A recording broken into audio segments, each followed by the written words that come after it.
Assalamualaikum warahmatullahi wabarakatuh. Di ke depan, duduknya. Rapat.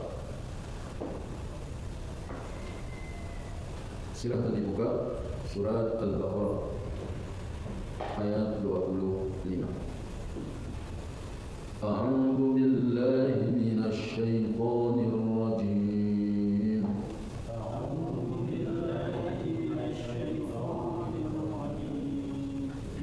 وبشر الذين آمنوا وعملوا الصالحات أن لهم جنات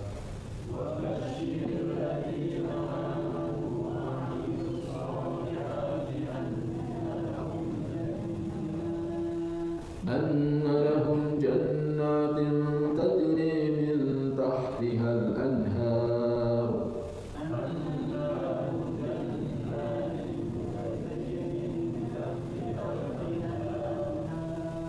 كلما رزقوا منها من ثمرة رزقا قالوا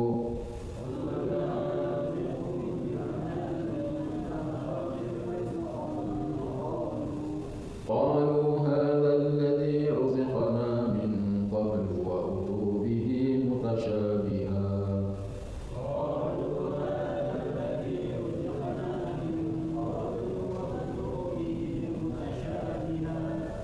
ولهم فيها أزواج مطهرة وهم فيها خالدون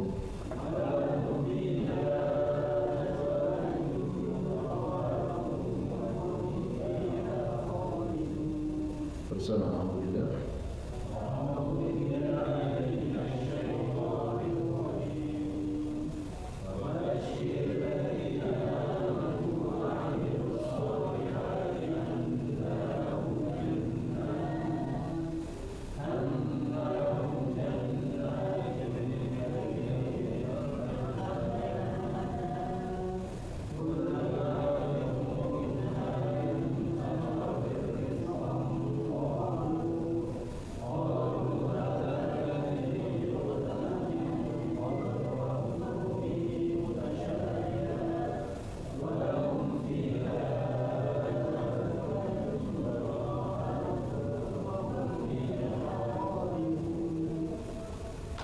Alhamdulillah wassalatu wassalamu ala rasulillah ashhadu an la ilaha illallah wahdahu la syarika lah wa ashhadu anna muhammadan abduhu wa rasuluhu amma ba'du fa inna khairal kalami kalamullah wa khairal hadi hadi muhammadin sallallahu alaihi wasallam wa syarrul umuri muhdatsatuha wa kullu muhdatsatin bid'ah wa kullu bid'atin dhalalah wa kullu dhalalatin finnar. Jamaah subuh rahmatullah, apa kabar? Alhamdulillah. Semoga Allah Ta'ala tambahkan nikmat kepada kita. Allahumma inna nas'aluka ilman nafi'an wa rizqan thayyiban wa amalan mutaqabbalan. Ya Allah, kami mohon kepada ilmu yang bermanfaat, rizki yang baik dan amal yang diterima. Ya Allah, kami berlindung kepada dari tetangga yang buruk, dari pasangan yang membuatku beruban sebelum waktunya, dari anak yang terhadapku berkuasa, dari harta yang mendatangkan siksa, dari teman dekat yang berbuat tipu daya. Matanya melihatku, hatinya mengawasiku. Jika melihat kebaikanku, dia melupakannya. Jika melihat keburukanku, dia menyebarluaskannya. Ya Allah, perbanyaklah hartaku, perbanyaklah anakku, berkahilah untukku apa saja yang kau berikan kepadaku. Panjangkanlah hidupku untuk taat kepadamu, baguskanlah amalku dan ampunilah dosa-dosaku. Rabbana atina fid dunya hasanah wa fil akhirati hasanah wa qina adzabannar. Ya Allah, aku mohon kepadamu kebaikan di dunia dan kebaikan di akhirat, serta jauhkanlah kami dari siksa di neraka kami. Surat Al-Baqarah disebut surat Al-Baqarah karena menceritakan tentang disembelihnya sapi betina atau sapi untuk menghidupkan orang mati dan menyingkap pertikaian yang terjadi di antara mereka Bani Israel. Sampai pada ayat yang ke-25. Alhamdulillah. 25 atau 35? 25. Kalau dikumpulkan berdasarkan sabda Nabi sallallahu alaihi wasallam, siapa yang berangkat ke masjid mempelajari 2 ayat Al-Quran lebih baik daripada 2 ekor unta yang gemuk. 3 ayat Quran lebih baik daripada 3 ekor unta yang gemuk. Berarti kita sudah ngumpulin 25 ekor unta. Semoga Allah berikan itu semua kepada kita. Wa basyir, berilah kabar gembira alladzina amanu, kepada orang-orang yang beriman. Semoga kita termasuk orang yang beriman. Wa amil salihat, bukan cuma beriman tapi dia beramal saleh. Amal saleh adalah amal yang ikhlas karena Allah dan sesuai dengan petunjuk Rasulullah sallallahu alaihi wasallam. Anna lahum jannat, bahwa bagi mereka kebun-kebun. Surga disebut dengan kebun-kebun karena surga itu isinya kebun yang indah. Tadri min tahtihal anhar, yang mengalir di bawahnya sungai-sungai. Gambaran surga seperti itu. Kullama, setiap kali, ruziqu, mereka diberi rezeki, minha, dari surga, min thamaratin, berupa buah-buahan, rizqan, sebagai rezeki. Qalu, mereka penghuni surga berkata, hadzal ladzi ruziqna min qabl, inilah yang dulu direzekikan kepada kita. Wa utu bihi mutasyabiha, mereka diberi dengan yang serupa. Jadi buah-buahan surga serupa dengan buah-buahan dunia. Walahum, dan bagi mereka fiha, di dalam surga, azwajun mutahharah, istri-istri yang suci. Jadi kalau yang bujangan terus sampai meninggal gak nikah, tapi dia orang saleh, nanti di surga dapat istri-istri. Istri apa istri-istri? Istri-istri. Berarti bukan satu. Wahum, dan mereka fiha, di dalamnya khalidun, kekal abadi. Wa akhbir ayyuhar rasul, berilah kabar gembira wahai Rasul, ahlul imani wal amali salih, kepada orang-orang yang beriman dan beramal saleh. Semoga kita termasuk di dalamnya. Diberi kabar gembira, harusnya kita senang. Yang ngasih kabar gembira siapa? Allah. Allah kalau memberikan kabar, jujur apa bohong? Pasti jujur. Ini berita dari Allah. Khabaran yamla'uhum surura, berita yang dapat memenuhi mereka dengan kegembiraan. Bi anna lahum fil akhirati hadaiqun ajibah, bahwasanya bagi mereka di akhirat ada kebun-kebun yang menakjubkan, kebun yang indah sekali. Tadri al-anharu tahta qusuriha al-aliyah, mengalir di bawah istana-istananya yang tinggi sungai-sungai. Di samping kebun-kebun yang indah ada istana-istana yang tinggi dan mengalir di bawahnya sungai-sungai. Wa asjaruha dhalilah, dan pohon-pohonnya yang rindang. Pohon di surga rindang. Kita punya pohon ceri aja udah senang. Pohon ceri di surga pohon apa aja? Di antara yang paling bagus pohon tuba. Pohon tuba itu besar pohonnya 100 tahun perjalanan kuda. Kuda ngelilingin lingkar pohonnya 100 tahun. Itu pohonnya. Dahannya dari pangkal sampai ujungnya 70 tahun burung terbang. Kalau terbang itu burung sampai ujung dahan 70 tahun. Akal gak bisa mencerna, ya apa itu hebatnya pohon di surga. Kelopak bunganya sebagai pakaian penghuni surga. Itulah yang dijanjikan oleh Nabi sallallahu alaihi wasallam, tuba lil ghuraba, berbahagialah orang-orang yang aneh, yang asing. Jadi ketika menafsirkan hadis, bada al-islamu ghariban, sayaudu ghariban kama bada'a, fatuba lil ghuraba. Islam datang dalam keadaan aneh, asing, dan nanti akan kembali menjadi asing, dan berbahagialah orang-orang yang dianggap asing. Tuba lil ghuraba, di antara tafsiran ulama, tuba itu pohon di surga yang lingkar pohonnya 100 tahun perjalanan kuda, dahan sampai ke ujungnya 70 tahun belum terbang. Nah, di sini Al-Quran menjelaskan bahwa di dalam surga mereka akan mendapatkan asjaruha dhalilah, pohon-pohonnya yang rindang. Kullama razaqahumullahu fiha, tiap kali Allah memberikan rezeki kepada mereka di surga, naw'an minal faqihatil ladzati, dari macam-macam buah-buahan yang lezat. Mereka berkata, qad razaqanallahu hadzal naw'u min qabl, sungguh Allah telah merezekikan kepada kami macam yang seperti ini dulu, ini ketika di dunia. Fa idza daquhu wujuduhu syai'an jadida fi ta'mihi wa ladzatihi, fa idza tiba-tiba Zaquhu, mereka merasakannya, mereka mendapati sesuatu yang baru, fi ta'mihi, dalam rasanya, wa ladzatihi, dan kelezatannya. Jadi sama buahnya, rasanya beda. Jadi rasanya buah surga sama buah dunia pasti beda. Buah dunia saja beda-beda. Korma tumis dengan korma menjol beda. Korma ajwa dengan korma sukari beda. Apalagi buah-buahan dunia dengan surga pasti beda.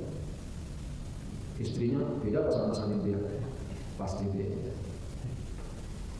Wa in tashabaha ma'a syabiqihi fil launi wal manzuri wal ismi, walaupun sama dengan yang sebelumnya dalam hal warna, bentuknya dan namanya. Mungkin namanya sama pisang, tetapi enggak sama lezatnya pisang surga dan pisang dunia. Walaupun fil jannati zawjatun mutahharat, dan mereka di surga akan memiliki istri-istri yang disucikan. Min kulli alwani danas al-hissi, dari berbagai macam kotoran indrawi, kal baul wal haid, seperti kencing, seperti haid. Bidadari surga enggak pipis, bidadari surga enggak haid. Coba kalau haid harus libur dong. Sedangkan di surga istrinya berlezat-lezat, enggak ada liburnya. Disebutkan dalam silsilah hadis sahih, itu penghuni surga bersenang-senang dengan bidadari surga, berjima sehari 100 kali. Enggak usah dibayangin. Di kabar gembira di surga. Wal maknawi, juga suci dari kotoran yang maknawi, kal kadhib wa su'il khuluq, seperti bohong dan akhlak yang buruk. Enggak. Bidadari surga enggak pernah bohong. Kalau bidadari dunia, bidadari surga enggak pernah bohong. Disebut bohong katanya adalah akhlak yang buruk. Seperti bohong dan akhlak yang buruk enggak ada, bersih bidadari surga. Wa hum fil jannati wa na'imiha da'imun, mereka di surga dan kenikmatan surga terus menerus kekal. La yamutuna fiha, mereka enggak ada yang mati. Surga enggak ada yang mati. Jangankan mati, sakit aja enggak. Raja di dunia walaupun disiapkan dokter obat lengkap, ada enggak raja sakit? Jangankan sakit, mati. Tapi di surga mati. Jangankan mati, sakit saja. Wa hum fil jannati wa na'imiha da'imun, mereka di surga dan kenikmatannya kekal. La yamutuna fiha wa la yakhrujuna minha, mereka tidak mati dan mereka tidak akan keluar dari surga. Hidup selamanya penuh dengan kebahagiaan. Dengan itu semua jadilah surga sebagai taman-taman yang dinikmati oleh orang yang masuk ke dalamnya dan dirasakan oleh orang-orang yang tinggal di dalamnya. Yang mengalir sungai-sungai di bawahnya, yakni sungai-sungai air, susu, madu, khamr. Bukan air putih sungainya. Ada sungai air, sungai susu, sungai madu, sungai khamr. Di mana mereka mengalirkannya, bagaimanapun cara yang mereka kehendaki. Jadi mau dialirkan ke mana? Bebas. Kalau sungai di dunia ada paritnya, sungai di surga kan begitu saja, bisa dibelokin kemana kita suka. Dan mengalirkannya kemanapun mereka inginkan. Dan dari pohon-pohon itu disiram hingga tumbuhlah buah-buahan yang bermacam-macam. Setiap mereka diberi rezeki buah-buahan dalam surga-surga itu, mereka mengatakan inilah yang pernah diberikan kepada kami dulu. Maksudnya buah-buahan ini sama dari sisi jenis dan sifatnya. Semuanya sama rata dalam kelezatan dan keunggulannya. Tidak ada buah-buahan yang busuk dan mereka tidak memiliki waktu yang kosong dari kenikmatan. Makanya penghuni surga katanya enggak tidur. Penghuni surga enggak tidur. Kenapa? Sebab kalau tidur berhenti merasakan nikmat. Yang tidur dia enggak merasain apa. Kalau di sini nikmat terus enggak tidur. Kalau itu capek dong. Enggak capek juga. Di surga tidak ada capek, ngantuk. Nah, semoga kita dimasukkan ke dalam surga tanpa hisab. Mereka selalu berada dalam kenikmatan dengan buah-buahannya. Wa ubihi mutasyabiha, mereka diberi buah-buahan yang serupa. Menurut satu pendapat serupa dalam namanya, namun berbeda dalam rasanya. Ada juga yang berpendapat serupa dalam warnanya, namun berbeda dalam namanya. Ada juga yang berpendapat sebagaimana sebagian serupa dengan sebagian yang lain dalam keunggulan, kelezatan dan kenikmatannya. Dan yang terakhir ini mungkin yang lebih tepat dan terbaik. Kemudian setelah Allah menyebutkan tentang kedamaian dan kediaman mereka, makanan mereka dari makanan dan minuman dan buah-buahan mereka, Allah menyebutkan pula istri-istri mereka. Lalu dia menjelaskan tentang sifat mereka dengan sifat yang paling ideal. Dia meringkasnya dan membahasnya seraya berfirman, walahum fiha azwajun mutahharah. Dan untuk mereka di dalam surga ada istri-istri yang suci. Allah tidak mengatakan suci dari satu aib saja, demi mencakup segala macam kesucian. Mereka itu suci akhlaknya, suci tubuhnya, suci lisannya, suci penglihatannya. Akhlak-akhlak mereka penuh cinta yang disukai oleh suami-suami mereka dengan akhlak yang baik. Jadi suami-suaminya senang sehingga mereka berpelukan 70 tahun. Pelukannya doang sama bidadari surga 70 tahun. Dia enggak bosan sama bidadari itu. Bidadari itu juga enggak bosan sama dia. Beda dengan bidadari dunia, kita pelukan baru 10 menit sudah awas gerak disuruh. Apalagi kalau yang sudah kakek-kakek beda bidadari surga. Mereka berhias diri yang paling indah dan bertata krama, baik lisan maupun perbuatan.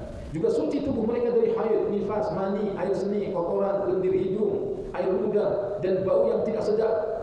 Nggak ada cium dari surga bau matahari, nggak ada. Dan juga suci penampilan mereka dengan kesempurnaan kecantikan, di mana tidak ada aib sama sekali pada diri mereka. Tidak pula buruk rupa, akan tetapi mereka itu baik-baik, cantik-cantik, suci lisan dan pandangan mereka. Sopan lagi menundukkan pandangan mereka terhadap suami-suami mereka. Nggak ada beda dari surga melotot, apalagi tolak pinggang ngomelin suaminya. Nggak. Beda dari surga menunduk pandangannya sopan. Maka jadilah beda dari surga. Ini sopan. Sopan lisan mereka dalam bertutur kata yang jauh dari perkataan buruk. Dalam ayat ini disebutkan yang menyampaikan kabar gembira, yang diberikan kabar gembira, dan apa-apa yang menjadi kabar gembira, yang menyampaikan Allah, yang diberi orang yang beriman dan beramal soleh. Bentuk kabar gembiranya ada makanan, ada bidadari, serta sebab-sebab yang menyampaikan kepadanya. Apa sebabnya? Amal soleh. Berarti ini ayat penting sekali. Kita sering baca tapi kayaknya biasa-biasa aja. Ulama menjelaskan ini ayat penting nih. Apa pentingnya? Zat yang memberikan kabar gembira Allah. Siapa yang diberi? Yang diberi kabar gembira orang mukmin yang beramal saleh. Apa kabar gembiranya? Kabar gembiranya kebun-kebun, istana-istana yang mengalir di bawahnya sungai-sungai, buah-buahan, bidadari. Bagaimana caranya untuk bisa kesana? Dijelaskan semua dalam ayat ini. Begitulah firman Allah, singkat tapi maknanya luas sekali. Yang menyampaikan kabar gembira itu adalah Rasulullah Sallallahu Alaihi Wasallam atau umatnya yang berada dalam posisinya. Jadi Rasulullah maupun ulama atau ustaz yang menyampaikan. Dan penerima kabar gembira adalah orang-orang yang beriman, yang beramal saleh. Sedangkan hal yang menjadi kabar gembira itu adalah surga-surga yang telah disebutkan sifat-sifatnya. Dan sebab-sebab yang menyampaikan kepadanya adalah keimanan dan amal saleh. Karena tidak ada jalan lain yang menyampaikan kepada berita gembira itu kecuali dengan kedua sebab tersebut. Ini merupakan kabar gembira terbesar yang diucapkan oleh semulia-mulia makhluk dengan sebaik-baik faktor penyebabnya. Ya Allah, alhamdulillah pagi hari ini kita dengar berita gembira ini. Tinggal kita mau menempuh apa enggak jalan ke surga ini. Ayat ini juga menunjukkan sunnahnya memberikan kabar gembira kepada kaum muslimin dan membangkitkan semangat mereka untuk beramal lebih giat, yaitu dengan menyebutkan balasan perbuatan mereka dan hasilnya. Jadi kalau kita dulu berita-berita yang menakutkan, hapus. Berita yang menakutkan, hapus. Tontonan-tontonan yang menakutkan, hapus. Karena itu akan menghilangkan kebahagiaan kita. Tapi kalau berita gembira, sebarkan. Berita menyenangkan, sebarkan. Tontonan yang menyenangkan, itu yang disebarkan. Yang bikin kita menjadi sedih, sengsara, takut, gelisah, karena kita sering dengar berita-berita yang tidak menyenangkan. Maka sunnah menyampaikan berita-berita yang menggembirakan, kemudian sunnah menyampaikan berita-berita yang membangkitkan semangat untuk beramal saleh. Karena dengan hal tersebut perbuatan akan lebih mudah dan ringan. Jadi kalau kita tahu ini keutamaannya ini keutamaannya ini, jadi ringan kita mengerjakannya. Orang mau sedekah itu berat, sulit rasanya berat. Tetapi kalau dikasih tahu, anfik unfik alaih, infak kamu, nanti kamu akan diberi infak. Jadi kalau kita menginfakkan harta, Allah akan infakkan kepada kita. Diberitahu, wallahu fi aunil abdi, maka al-abdu fi auni akhi. Allah akan menolong seorang hamba selama si hamba menolong saudaranya. Dengan begitu dia semangat untuk menolong. Kita memohon kepada Allah karunia-Nya. Amin. Itu ayat 25. Ayat berikutnya. Inna Allah la yastahi an yadriba mathalan ma ba'udatan fama fawqaha.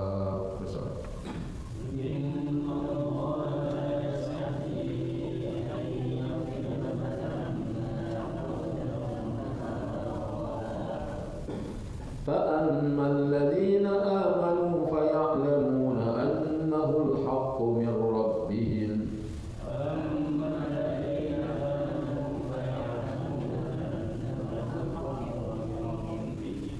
وأما الذين كفروا فيقولون ماذا أراد الله بهذا مثلا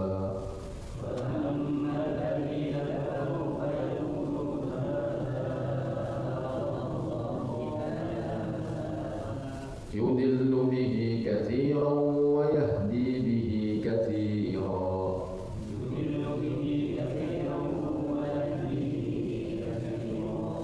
وما يضل به إلا الفاسقين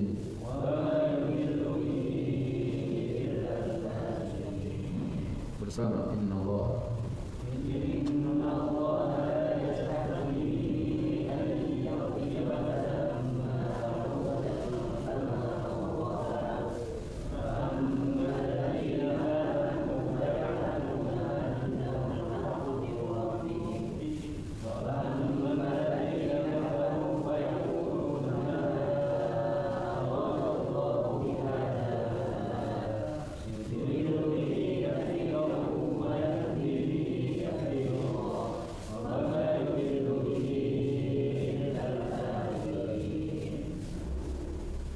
Inna Allah, sesungguhnya Allah la yastahyi, Allah tidak malu ayat riba untuk membuat masalan perumpamaan ma apa saja bangun mudarat apakah nyamuk fama fawqaha atau yang lebih kecil dari nyamuk dan apa yang di atasnya maksudnya perumpamaan yang lebih kecil daripada nyamuk. Fa'ammal ladzina amanu, adapun orang-orang yang beriman, semoga kita termasuk di dalamnya. Faya'lamun, orang yang beriman tahu annahu al-haqqu min rabbihim, bahwa perumpamaan itu benar datang dari mereka. Wa ammal ladzina kafaru, adapun orang kafir, fayaqulun, mereka berkata, "Mada arada Allah bihadza mathala?" Apa sih yang Allah kehendaki dengan membuat perumpamaan seperti ini? Orang kafir protes saja. Yudillu bihi katsira, banyak orang yang disesatkan dengan perumpamaan itu. Wa yahdi bihi katsira, tapi banyak juga yang diberi hidayah. Dan tidaklah yudillu bihi, disesatkan dengan perumpamaan itu illal fasiqin, kecuali orang-orang yang fasik. Apa sih fasik? Orang yang keluar dari taatan. Tahu wajib tapi ditinggalkan. Tahu haram tapi dikerjakan. Itu namanya orang fasik. Inna Allah Ta'ala la yastahyi minal haqqi ayyudhkar syai'an ma. Sesungguhnya Allah tidak malu dari menyebutkan kebenaran apapun bentuknya. Qalla aw kathur, apakah sedikit apakah banyak. Walau kana tamsilan bi asghari syai', walaupun contoh permisalan itu dengan sesuatu yang paling kecil. Sesuatu yang paling kecil yang bisa dilihat oleh mata telanjang, nyamuk. Sesuatu yang paling kecil. Kal ba'udah wa dhubab wa nahwi dzalik, seperti nyamuk atau lalat atau yang semisalnya. Jadi Allah suka membuat perumpamaan, kadang perumpamaannya dengan sesuatu yang kecil, lalat. Orang yang menyembah berhala itu sebodoh-bodoh orang. Diperumpamakan seperti orang yang pasang sesaji untuk berhala. Begitu sesajinya dimakan oleh lalat, lalatnya masuk ke makanan. Kemudian lalat itu pergi. Bisa nggak berhala merebut makanan yang sudah diambil lalat? Jawabnya apa? Nggak bisa. Jangankan berhala yang mati, kita orang hidup lagi minum susu. Kemudian datang lalat, minta susu kita dia minum. Pergi dia lalat. Bisa nggak kita minta lagi susunya? Nggak bisa. Nangkep lalatnya mungkin bisa, tapi minta lagi susunya susah. Begitulah perumpamaan. Betapa lemahnya yang disembah dan lemah pula yang menyembah. Perumpamaan dengan lalat atau yang semisal. Mimma darabahu Allah masalan, dari apa-apa yang Allah buat sebagai permisalan, li'ajzi kulli ma yu'badu min dunillah, ingin menjelaskan tentang lemahnya semua yang disembah selain Allah. Tuhan selain Allah itu semuanya lemah. sebagaimana lemahnya lalat yang mencuri makanan di hadapan berhala. Fa'amal mu'minuna, ada orang-orang mukmin, faya'lamuna hikmatullahi fit tamtsili bis-saghiri wal kabiri min khalqi. Orang mukmin tahu hikmah Allah dalam permisalan atau contoh-contoh dengan sesuatu yang kecil atau sesuatu yang besar dari makhluknya. Tahu orang mukmin, oh itu bisa jadi lemah, manusia lemah. Seperti lemahnya lalat. Fa'amal kufar, ada orang-orang kafir, fayaskharuna wa yaqulun. Mereka menghinakan permisalan itu dengan mengatakan, ma muradullahi min dharbil misli bihadhihi hasyaratil haqira. Apa sih yang dikehendaki Allah dengan membuat perumpamaan dengan serangga yang hina ini? Wa yujibuhumullah, maka Allah pun menjawab mereka, bi annal murada wal ikhtibar. Maksud Allah adalah untuk menguji, wa tamyizul mu'min minal kafir, dan membedakan mana orang beriman, mana orang yang kafir. Lidzalika yasrafullahu bihadzal matsal nasal katsirin 'anil haqq. Oleh karenanya Allah palingkan dengan permisalan ini banyak manusia dipalingkan dari kebenaran. Li sukhriyatihi minhu, karena mereka menghinakan permisalan yang Allah berikan. Wa yuwaffiqu bihi ghairahum, dan Allah memberikan taufik kepada selain mereka. Ila mazid minal imani wal hidayah, dengan ditambah keimanannya dan ditambah hidayahnya. Wallahu ta'ala la yadhlimu ahada, dan Allah tidak pernah zalim kepada seorang pun. Jadi jangan sampai disangka kalau ada orang kafir Allah zalim dia. Kenapa zalim? Oh, menjadikan dia kafir, kita menjadi mukmin. Allah tidak pernah zalim kepada seorang pun. Allah tidak pernah zalim terhadap seorang pun. Wallahu ta'ala la yadhlimu ahada. Lalu kenapa mereka kafir? Karena mereka ketika dibuat perumpamaan bukan memahaminya, tetapi menghinakannya. Li'annahu la yasrifu 'anil haqqi illa al-kharijina 'anil ta'ati. Sesungguhnya tidaklah Allah memalingkan seorang dari kebenaran kecuali karena mereka keluar dari ketaatan. Nah, keluar dari ketaatan namanya fasik. Wa ma yudillu bihi illa fasiqin. Karena hidayah taufik itu dengan mengikuti hidayah al-irsyad. Hidayah irsyad, ini hidayah memberikan petunjuk. Itu bisa dilakukan oleh Nabi, bisa dilakukan oleh ustaz, bisa memberikan hidayah, memberikan petunjuk. Hidayah itu irsyad. Tapi hidayah itu taufik, membuka hati orang untuk menerima kebenaran, hanya milik Allah. Walaupun kita dakwahi pagi, sore, siang, malam, kalau Allah nggak buka hatinya, nggak akan beriman. Karena taufik di tangan Allah. Sehingga orang yang habis dakwah biasanya dia mengatakan wabillahi taufik wal hidayah. Milik Allah taufik. Kita cuma menyampaikan saja. Lalu orang bertanya, bagaimana caranya biar saya dapat taufik dari Allah? Biar saya dapat hidayah. Kenapa kamu belum pakai jilbab? Belum dapat hidayah. Alasan. Kenapa kamu tidak sholat? Belum dapat hidayah. Hidayah akan didapat kalau kamu mengikuti petunjuk. Syekh Mutawalli Asy'arawi memberikan gambaran. Orang menanya, misalnya kita di sini, mana masjid kampung Quran, masjid Imam Muslim di mana? Orang kasih tahu, kamu naik angkot misalnya, jalan apa Pak? Angkot. Nanti berhenti di gang, turun kamu masuk ke gang, mentok belok kiri. Nah, nanti di sebelah kanan ada masjid Imam Muslim. Itu namanya hidayah irsyad, memberikan petunjuk. Kalau diikuti petunjuk ini sampai penyasar. Kalau diikuti sampai penyasar, sampai. Nah, sampai itu namanya taufik, hidayah taufik. Tetapi ketika dikasih petunjuk, kamu turun nanti di gang belakang. Kemudian belok kanan, lurus, mentok belok kiri. Dia malah paling petunjuk ini bohong. Terus saya turunnya di gang kanceng aja.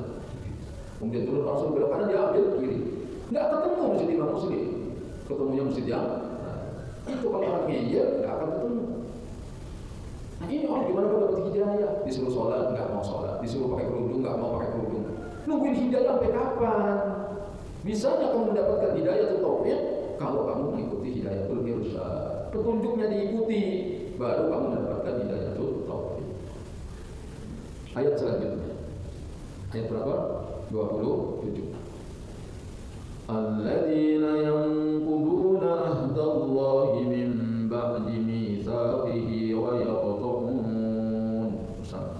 Alladzina yanquduna ahdallahi min ba'di mitsaqihi wa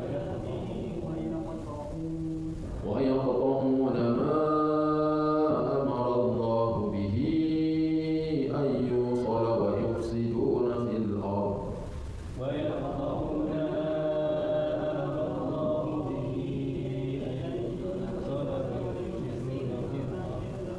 ulaika humul khasirun.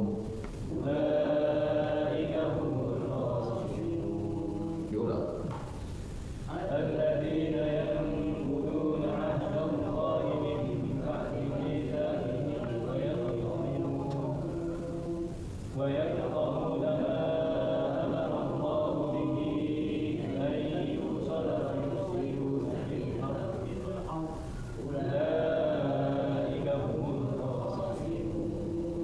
Siapa sih orang fasik? Orang fasik itu alladzina yaquduna ahdallah. Orang-orang yang membatalkan janji dengan Allah. Min ba'di mitsaqi, setelah dikokohkannya. Wa yaqta'un, dan mereka memutuskan apa-apa amarallahu bihi, yang Allah perintahkan, ayyu salat, untuk disambung. Apa yang Allah perintahkan untuk disambung dia malah putuskan. Wa yufsiduna fil ardh, dan dia berbuat kerusakan di muka bumi. Ulaika humul khasirun. Mereka itulah orang yang merugi. Alladzi yanquduna ahdallahi alladzi akhadahu alaihim bitauhid wa ta'ah. Jadi mereka orang-orang yang membatalkan janji dengan Allah yang telah mereka ambil berupa tauhid dan ketaatan. Orang fasik tidak mentauhidkan Allah, tidak mentaati Allah. Wa qad akkadahu bi irsalir rusul. Sungguh Allah telah menekankan tentang perjanjian itu dengan diutusnya Rasul. Wa inzalil kutub, dan telah diturunkan kitab-kitab. Wa yukhalifuna dinillah, dan mereka menyelisihi agama Allah. Qaqil arham, seperti memutuskan silaturahmi. Wa nasrul fasad fil ard, dan menyebarkan kerusakan di muka bumi. Itu orang yang fasik. Dia tidak beriman kepada Allah, tidak mentauhidkan Allah, tidak taat. Padahal Allah sudah memberikan pengukuhan dengan diutusnya Rasul, dengan diturunkannya kitab. Bahkan mereka menyelisihi agama Allah dengan memutuskan tali silaturahim. Jengkel sama saudaranya, putus hubungan. Ogah minta ke rumahnya lagi. Blokir nomornya. Padahal itu kerabat keluarga. Wa nasrul fasad, dan menyebarkan kerusakan di muka bumi. Ulaika humul khasiruna fid dunya wal akhirah. Mereka itulah orang-orang yang rugi dunia, rugi akhirat. Mereka itulah orang-orang yang rugi dunia, rugi akhirat. Yaitu orang-orang yang melanggar perjanjian Allah sesudah perjanjian itu diteguhkan. Hal ini bersifat umum, yang meliputi perjanjian antara mereka dengan Rabb mereka, atau juga perjanjian yang terjadi antara mereka dengan sesama makhluk. Suami istri itu ada berjanji untuk hidup bersama, mitsaqan ghalidha, jangan dirusak. Yang dikukuhkan atas mereka dengan ikatan-ikatan yang erat dan komitmen-komitmen. Namun mereka tidak peduli terhadap ikatan-ikatan tersebut. Bahkan mereka membatalkannya, dan mereka meninggalkan perintah-perintahnya. Mereka melakukan larangan-larangannya, dan mereka juga membatalkan janji-janji antar mereka dengan sesama makhluk. Mereka memutuskan apa yang diperintahkan Allah kepada mereka untuk menghubungkannya.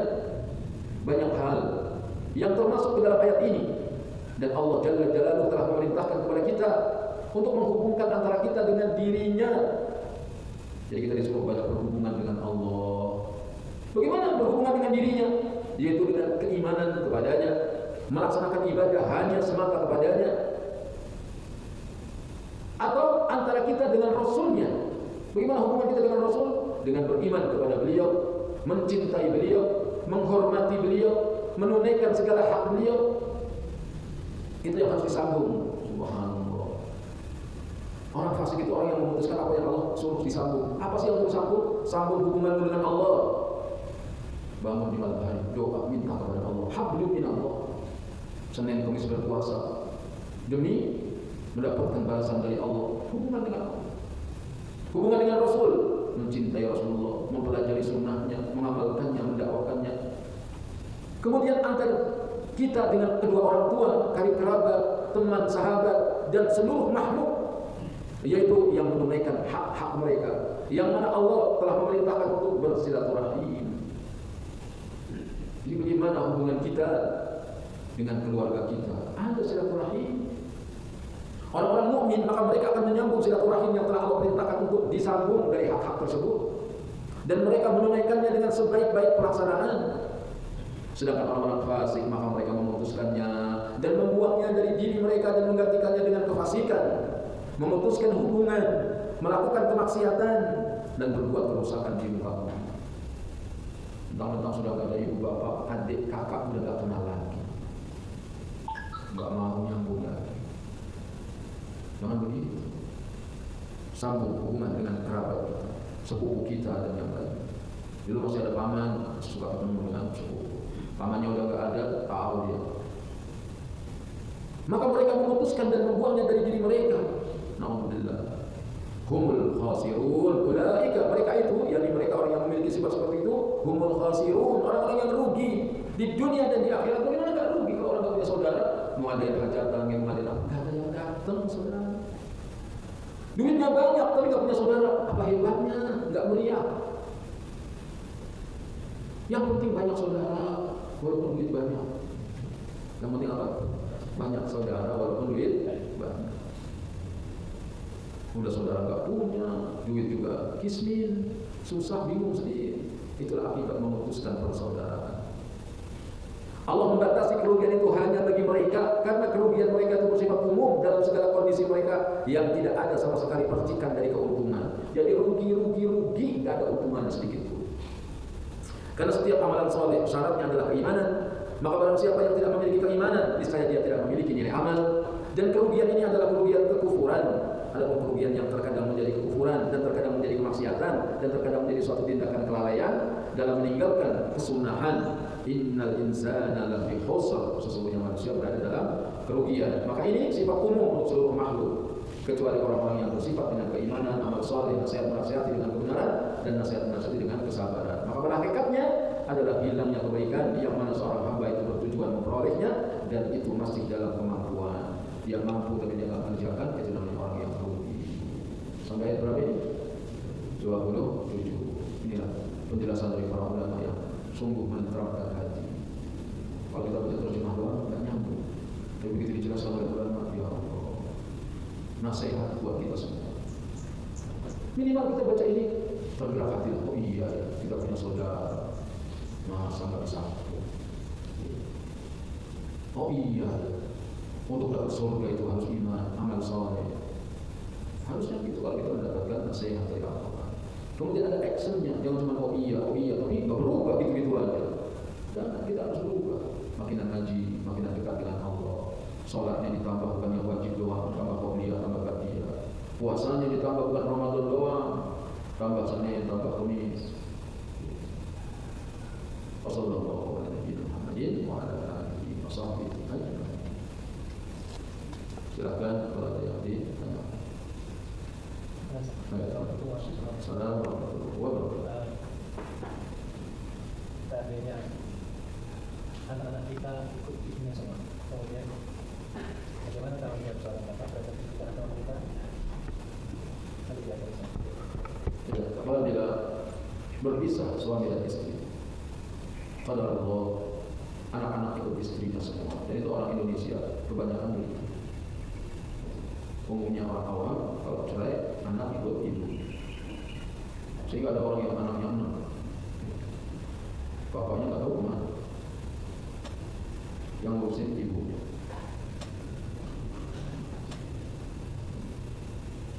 Bagaimana tanggung jawab si suami? Kalau masalah materi mungkin bisa transfer. Jadi kalau kita bercerai dengan istri kita masih ada anak, maka kita terus harus memberi nafkah. Karena yang cerai ibunya, anak nggak cerai, dan nggak bisa cerai dengan anak. Selamanya tanggung jawab. Bagaimana urusan pendidikan agama? Nah, kita harus keluarkan biaya untuk sekolah pesantren atau sekolah agama atau minimal panggil guru privat untuk mengajarinya. Jika itu memungkinkan, jika tidak, kita ketemu jadwal di sana. Sehari sekali ketemu 1 jam, setengah jam tiap hari, atau minimal seminggu. Dan jangan tidak ada kontak dengan mereka dengan HP sekarang. Ada nasihat lewat HP, lewat WhatsApp, voice note misalnya. Didengar atau nggak didengar, diterima atau nggak diterima, urusan dia dengan Allah. Tapi kita sebagai ayah, sebagai orang tua harus bertanggung jawab. Kalau enggak, nanti ditanya di hadapan Allah, karena anak adalah amanah. Kita nggak boleh menyia-nyiakan anak. Subhanallahumma bihamdika, asyhadu an la ilaha illa anta, astaghfiruka wa atubu ilaik. Wassalamualaikum warahmatullahi wabarakatuh. Assalamualaikum.